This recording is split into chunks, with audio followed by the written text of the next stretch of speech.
എത്രയും പ്രിയപ്പെട്ട ദൈവജനങ്ങളെ, ഈ ഭാഗ്യവചനധാരയിലെ വചന സന്ദേശം നടത്താൻ സാധിച്ചതിന് ദൈവത്തെ ആദ്യമേ സ്തുതിച്ചു കൊള്ളട്ടെ. ഞാൻ ഇന്ന് സങ്കീർത്തനത്തിലെ 6-ാം അധ്യായമാണ് എടുത്തിരിക്കുന്നത്. ദാവീദിൻ്റെ സഹായത്തിനായുള്ള പ്രാർത്ഥനയാണ് ഈ സങ്കീർത്തനം. സങ്കീർത്തനത്തിൽ 7 അധ്യായങ്ങൾ അനുതാപ കീർത്തനം എന്ന് അറിയപ്പെടുന്നു. അവ 6, 32, 38, 51, 102, 130, 143 ഇവയാണ്. ആത്മശോധനയ്ക്കും ഏറ്റുപറച്ചിലിനും ഒരുങ്ങുന്നവർ അനുതാപ കീർത്തനങ്ങൾ ധ്യാനപൂർവം വായിക്കുന്നു. നോമ്പുകാലത്തും ഇവ ഉപയോഗിക്കപ്പെടുന്നു. ദൈവകോപത്തിൻ്റെ തീവ്രതയിൽ നിന്ന് രക്ഷ പ്രാപിക്കുവാൻ ദൈവകൃപ യാചിക്കുന്നതാണ് ഇതിലെ മുഖ്യ പ്രമേയം. ചില സഭകളിൽ നോമ്പ് ആരംഭിക്കുന്ന ദിവസം 6-ാം സങ്കീർത്തനം പാരായണം ചെയ്യുന്നു. ഇതിൽ ഒരിടത്തു പോലും പാപമെന്ന വാക്കോ അനുതപിക്കുന്നു എന്ന പ്രസ്താവനയോ കാണുവാനില്ല. ഒരു പീഡിതന്റെ നിസ്സഹായതയും രക്ഷയ്ക്കായുള്ള തീവ്രമായ വാഞ്ചയും അപേക്ഷയും ഇതിലുണ്ട്. അതിലുപരി ദൈവം തന്റെ പ്രാർത്ഥന കേൾക്കുമെന്നുള്ള ഉറപ്പും ഇതിൽ പ്രതിഫലിക്കുന്നു.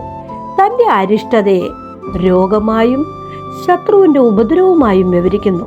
സങ്കീർത്തനത്തിൻ്റെ 6-ാം അധ്യായത്തെ നമുക്ക് 3ആയിട്ട് തരംതിരിക്കാം.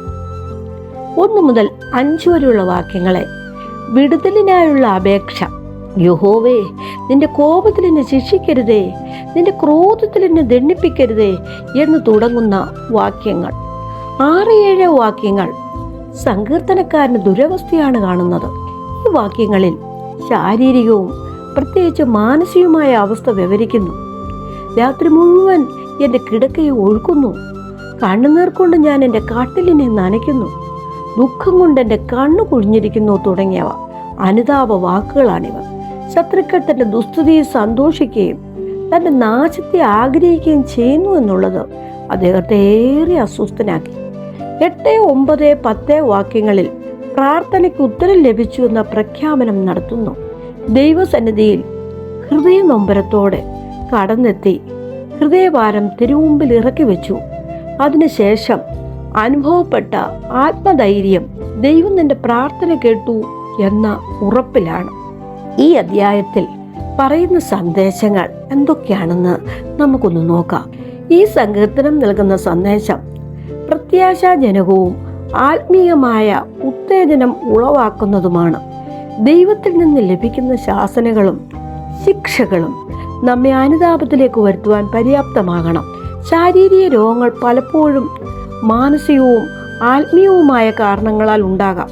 എന്നാൽ എല്ലാറ്റിൽ നിന്നും ദൈവം സൗഖ്യം നൽകുന്നു. സൗഖ്യത്തിനായി വിശ്വാസത്തോടെ ദൈവമുമ്പാകെ നിലവിളിച്ച് പ്രാർത്ഥിക്കണം. ദൈവം പ്രാർത്ഥന കേൾക്കുമെന്നത് ഉറപ്പായ കാര്യമാണ്. ജീവിച്ചിരിക്കുന്ന കാലത്തെല്ലാം ദൈവത്തെ സ്തുതിക്കുന്ന അനുഭവത്തിൽ തുടരണം. മരിച്ചു കഴിഞ്ഞാലുള്ള അവസ്ഥയെപ്പറ്റി സങ്കീർത്തന്റെ ധാരണയല്ല, പുതിയ നിയമ വെളിച്ചത്തിൽ രൂപം കൊണ്ട വിശ്വാസമാണ് നമ്മെ ഭരിക്കേണ്ടത്. ഇത്രയും നേരം എന്നെ കേട്ടിരുന്ന എല്ലാ ദൈവജനങ്ങളോടും നന്ദി പറഞ്ഞുകൊള്ളുന്നു. വീണ്ടും നമുക്ക് കാണാം എന്ന പ്രത്യാശയോടെ ഈ ചെറിയ വചന ശുശ്രൂഷ നിർത്തട്ടെ. നന്ദി, നമസ്കാരം.